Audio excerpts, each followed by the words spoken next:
여러분 안녕하세요. 시니어 영어 스쿨 I Can Speak의 이광입니다. 지난 한 주 동안 편하게 지내셨습니까? 지난 시간에는 제5형식 문장에 대해서 공부했습니다. 이번 시간에는 원어민들이 좋아하는 부정사 문장에 대해서 공부해 보도록 하겠습니다. 여러분들 과거에 영어 공부하실 때 문법 공부하느라고 고생 엄청나게 많이 하셨죠? 중학교 3학년, 고등학교 3학년 문법 공부하는데 매몰돼서 고생들 많이 하셨을 걸로 믿고 있습니다.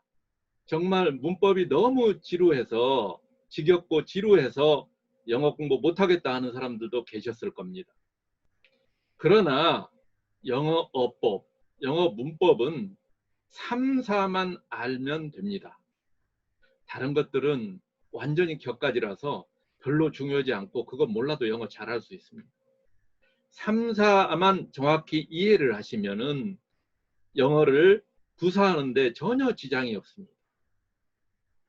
그럼 3, 4가 뭐냐? 3, 4란 제가 만든 말입니다. 영어 문법 중에 가장 핵심적인 거 3가지. 그거를 묶어서 저는 3, 4라고 표현을 합니다. 연결사, 준동사, 조동사. 이 3가지가 가장 중요합니다. 연결사는 문장을 연결하는 말로서 접속사, 관계사, 의문사가 여기에 포함됩니다. 준동사도 문장을 연결하는 말인데 여기에는 부정사, 동명사, 분사가 포함됩니다. 조동사는 동사를 도와주는 말로서 can, will, may 같은 말들을 일컫습니다. 자, 그러면 구체적으로 한번 보기로 하죠. 오른쪽 표를 한번 보십시오. 문장의 연결란을 한번 보십시오. 1번은 2개의 문장입니다. 2번은 2개의 문장을 연결해서 하나의 문장으로 만든 겁니다. 그래서 이때 2개의 문장을 연결해서 하나의 문장으로 만들 때는 반드시 연결사가 필요하고 접속사, 관계사, 의문사 중에 하나가 들어가야 됩니다.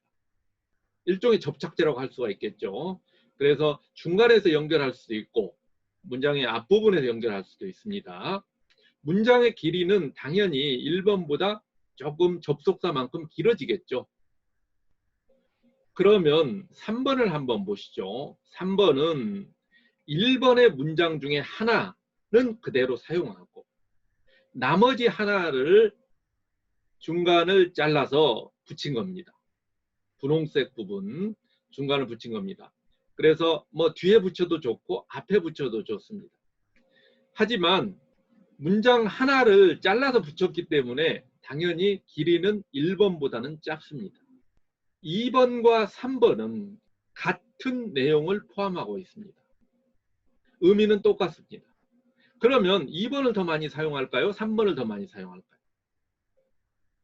당연히 3번을 더 많이 사용하겠죠. 문장이 짧으니까 훨씬 더 많이 사용할 겁니다. 그래서 이때 3번 형태로 문장을 만들 때 하나의 문장은 그대로 사용하고 다른 하나의 문장을 잘라서 붙일 때 이때 준동사가 들어갑니다. 부정사, 동명사, 분사 셋 중에 하나가 들어갔죠. 그러면 준동사란 말 자체가 조금 어렵게 느껴질 수 있습니다. 준동사가 대체 뭐죠? 동사는 알겠는데 준동사라? 준동사는 동사에 준한다는 뜻입니다. 이 말은 동사는 아니지만 동사의 성격을 갖고 있다는 뜻입니다. 여기에서 동명사 같은 경우는 원래 동사였던 것이 명사로 사용되는 걸 말합니다. 그래서 동명사. 분사는 원래 동사였던 것을 잘라서 사용한다는 그런 뜻이 있고요. 부정사란 말은 다음에 설명드리겠습니다. 자, 부정사란 말 여러분들 과거에 학교에서 문법 배울 때 많이 들어봤을 겁니다. 그런데 이 뜻을 제대로 알고 이해하신 분들 계십니까? 저는 옛날에는 이해하지 못했습니다. 왜냐하면 이 용어 자체가 굉장히 어렵기 때문에 그렇습니다. 우리가 사용하지 않는 그런 말입니다. 먼저 부정이란 말 자체가 이게 무슨 뜻인지 정확히 잘 이해가 안 가죠. 왜냐하면 우리가 부정이란 말을 사용할 때는 긍정, 부정이라는 의미로 주로 사용을 합니다. 그런데 여기에서 말하는 부정사라는 뜻의 부정이라는 건 정해지지 않았다 이런 뜻입니다. 일본 사람들이 이렇게 만든 용어를 우리가 지금 그대로 사용되고 있는데요. 이 말은 한국에서는 거의 사용되지 않기 때문에 일상적인 용어로 사용되지 않기 때문에 당장에 이해하기 힘듭니다. 영어로는 infinitive. 이 말은 사실은 무한사, 한정됨이 없다, 무한하다 이런 뜻이거든요. 그래서 무한사로 번역했으면 훨씬 이해하기 쉬웠을 겁니다. 한정됨이 없이 무한하게 사용될 수 있다. 이런 의미로요. 그러면 구체적으로 한번 볼까요? She was the first woman to wear a miniskirt. 그녀는 첫 번째 여자였다. 미니스커트를 입은. 한국에서 여러분들 다 아시죠? 윤복희 씨가 미니스커트를 처음으로 입었다고 그렇게 알려져 있죠. 자, 이 문장을 한번 보시죠. 이거는 두 개의 문장인데 앞부분은 그대로 썼고 뒤에 to wear a miniskirt는 원래 있는 문장을 이렇게 잘라서 이렇게 붙인 겁니다. 그래서 뒷부분 to wear a miniskirt를 한번 보시죠. 여기에서 to wear를 썼는데 자, 부정사의 의미란 인칭, 수, 시제의 제약을 받지 아니하는 동사형이다. 이런 뜻이에요. 영어는 인칭이나 수 또는 시제에 따라서 동사가 변화합니다. 그런데 부정사는 그것과 상관없이 항상 원형만 쓰면 돼요. 무한하게 쓸 수 있는 거죠. 제약을 받지 아니하고. 그 다음에 동사 원형 앞에 to가 붙기도 하고 동사 원형 홀로 사용되기도 합니다. 동사 원형 홀로 사용되는 걸 원형 부정사라고 보통 이야기를 하죠. 다음 부사적, 형용사적, 명사적 용법 등 용도 제한이 없이 사용됩니다. 동명사는 동사가 명사적 용법으로만 사용됩니다. 그래서 동명사죠. 분사는 부사적, 형용사적 용도로만 사용됩니다. 그런데 부정사는 명사적으로도 사용되고 부사적, 형용사적 용도로도 사용이 됩니다.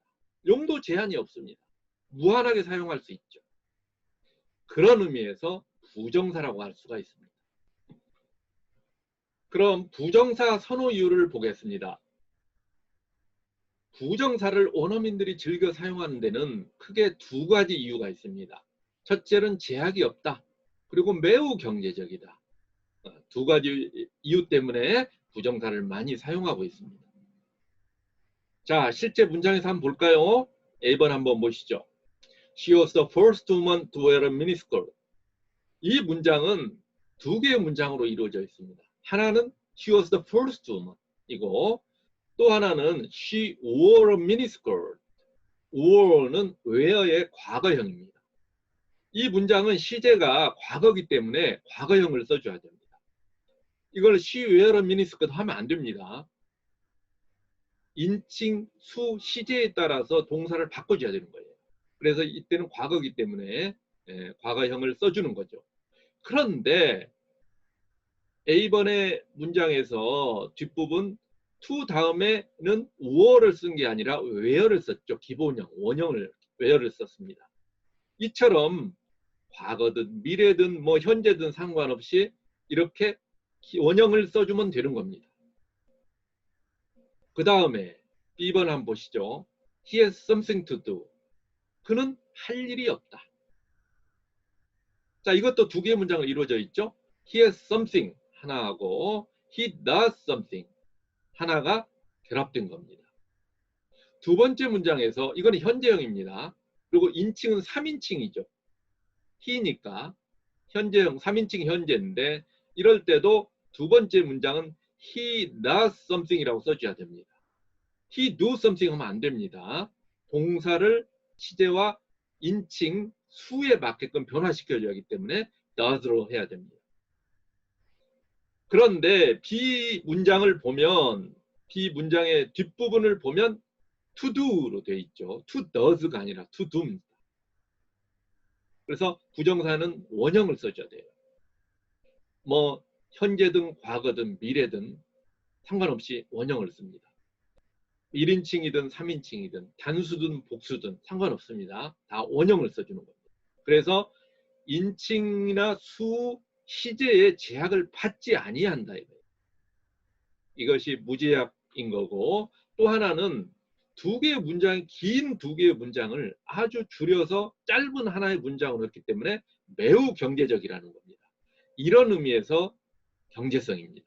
그래서 이런 무제약과 경제성 때문에 원어민들은 부정사를 엄청나게 많이 사용합니다. 이것은 지난 시간에 배웠던 제5형식 문장도 사실 두 개의 문장을 줄여서 하나의 문장으로 만든 거죠. 근데 매우 짧고 짧은 하나의 문장이 두 개의 문장이 가지고 있는 뜻을 포함하니까 짧은 문장이 많은 뜻을 포함하고 있다는 거죠. 그래서 원어민들이 많이 사용한다고 이미 말씀드렸습니다. 부정사도 똑같은 이유입니다. 짧은 하나의 문장이 많은 뜻을 포함하고 있기 때문에 원어민들은 이 부정사 문장을 선호한다는 겁니다. 자, 그럼 부정사 연습을 한번 해볼까요? 첫 번째 문장, She was the first woman to win the Nobel Prize. 그녀는 첫 번째 여자였다. 노벨상을 받은. 누군지 아시죠, 여러분들? 퀴리 부인 말하는 거죠. 두 번째 문장, I have nothing to do. 나는 할 일이 없다. 세 번째 문장, I don't know what to do. 나는 무엇을 해야 할지 모르겠다. 나는 어찌할 줄을 모르겠다. 흔히 당황할 때 하는 말이죠. 다음 네 번째 문장, Could you tell me how to get to the city hall? 시청 가는 길을 가르쳐 주시겠습니까? 길 물을 때 사용하는 문장입니다. 자, 이런 식으로 부정사는 많이 사용되고 있습니다. 이런 부정사 문장은 원어민들이 많이 사용하기 때문에 연습을 많이 해서 잘 익혀두셔야 합니다. 자, 이렇게 부정사 문장을 원어민들이 많이 사용한다는 거 오늘 배웠습니다. 자, 지난 시간에 배웠던 제5형식 문장처럼 부정사 문장들도 원어민들이 아주 즐겨서 굉장히 많이 사용하고 있습니다. 따라서 한국인들이 부정사 문장을 많이 연습해서 잘 익혀둬서 실제 대화에 사용하도록 해야 할 겁니다. 부정사 문장을 잘 사용하는 비법은 대표적인 부정사 문장 패턴들을 암기해 두시면 좋습니다. 오늘 배웠던 그런 패턴들, 아주 짧고 간결하면서도 일상적으로 많이 사용하는 부정사 문장들, 이런 것들이 있습니다.